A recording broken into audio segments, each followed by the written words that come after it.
everybody. Welcome back to the Gamerpreneur podcast. I'm your host, Dr. Bradford Carlton. Today, we are talking about the roles that we play. So specifically, I was actually working with a client today, and this person was having trouble. How do I put this? This person was having trouble letting go of some of the negative characteristics this person associated with themselves. Okay. So this person had been told since, little childhood, real young, that they were clumsy, that they were incompetent, that they couldn't do anything right. And just like me, when I was growing up, my parents told me I was lazy.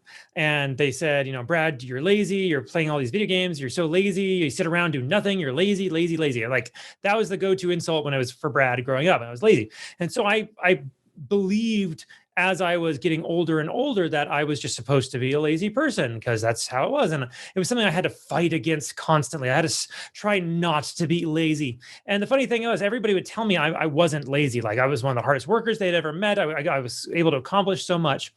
And just like me, this client of mine had the same issues. In that this person, I don't want to reveal anything about this person.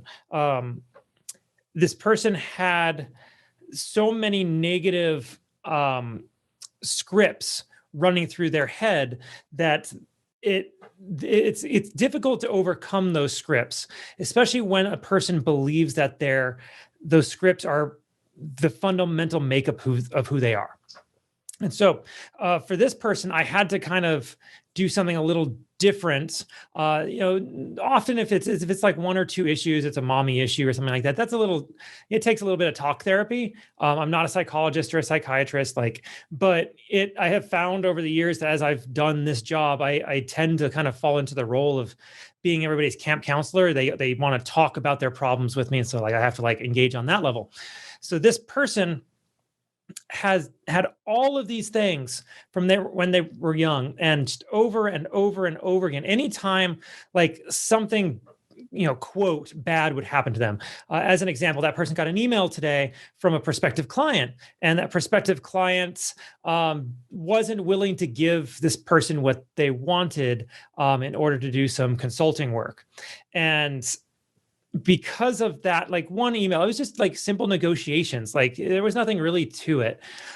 This person just went into a downward spiral and was crying in front of me. And so I okay, how do you deal with this? I was never trained to deal with people crying in front of me. And then I had to do it as an attorney, right? So now I have to do it again, as a business coach.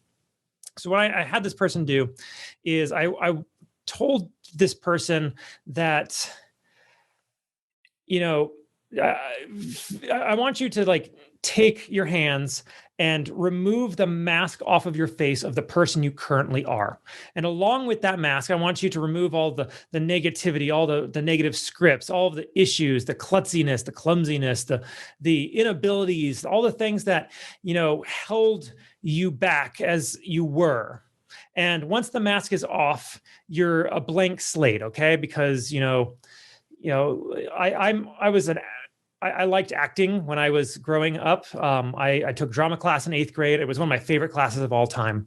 And to be able to play the role of somebody else, it's not enough just to say the lines and go through the motions. You kind of you have to see yourself and be the person that you're acting out.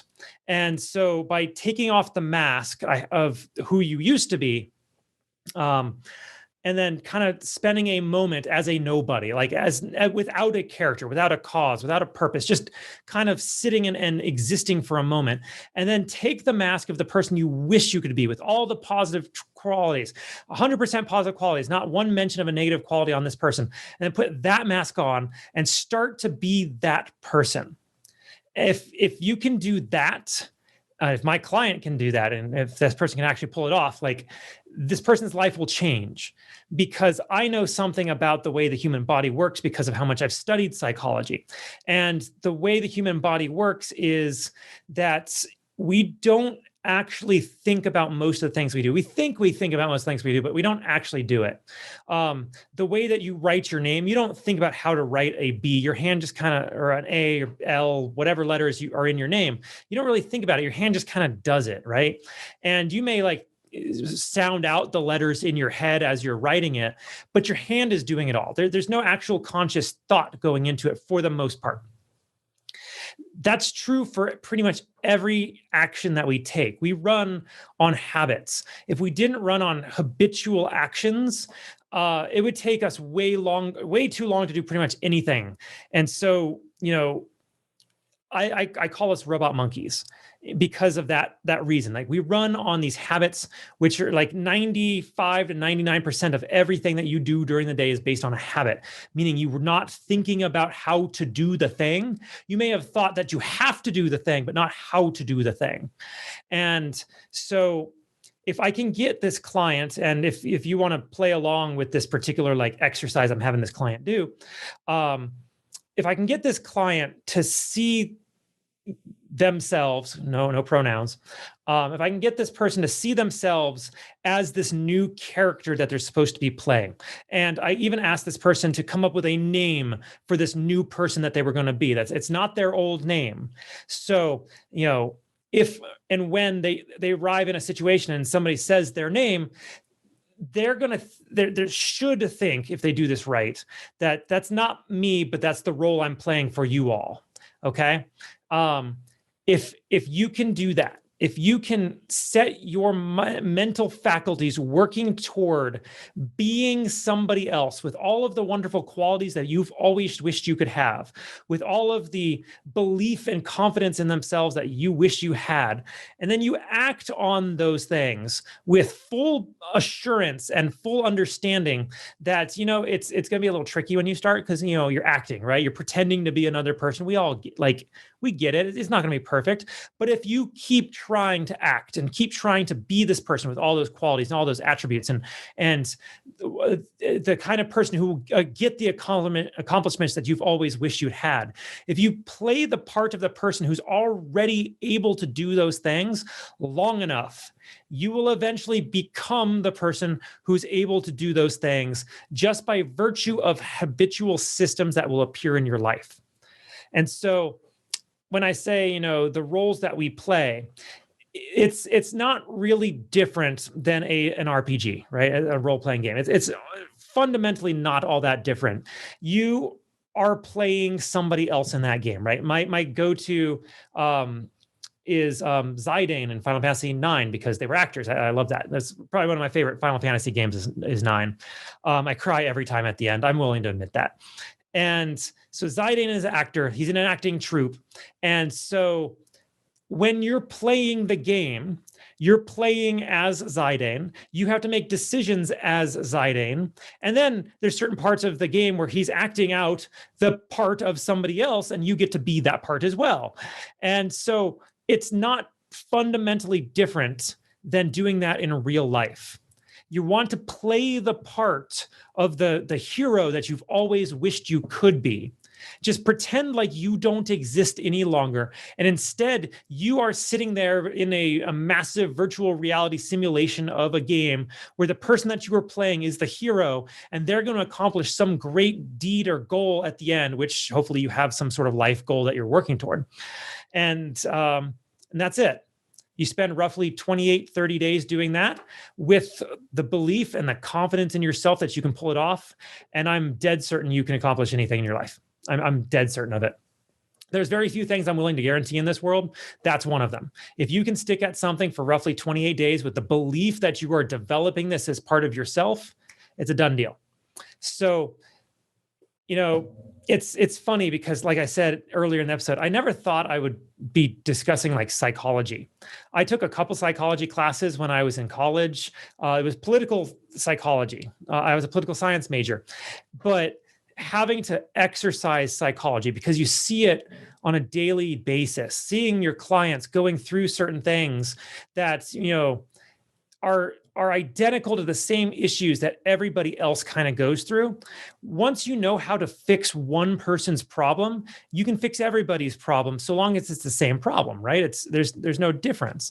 And for this one client, ultimately it comes down to the fact that this person needs to pretty much just drop who they were before and pick up a new persona is the term, the right term there. So they need to be a new persona, and they have to live their life as that persona and allow their old self to die and just leave it behind. And this is kind of a wishy-washy, kind of morbid to some extent kind of episode, but I see so many people who want to get over their negative habits, their negative conditioning, all the things that they wish they didn't do any longer. You can do it, but you're not going to be able to do it by focusing on that negative habit. You have to focus on replacing your negative habits with positive habits. And the only way to do that is to see yourself as somebody who has positive habits already. And then you just do those. Because if you don't think you're going to be able to go through it, like, I don't know if I'm going to actually be able to, as an example, like wash the dishes every day. Well, don't make it your habit to wash the dishes every day. Make it your habit to enjoy a clean sink every day. Okay, that's a positive habit. You have to go through the action of doing the dishes, but at the end, you sit there and you bask in the fact that you now have a clean sink. After enough days of doing this, you're going to look forward to the fact that your sink is clean. You're going to feel good about yourself without even realizing why you're feeling good about yourself. It's because you have a clean sink. And you're not going to pay any mind to the fact that you had to do the labor of doing the dishes to get there.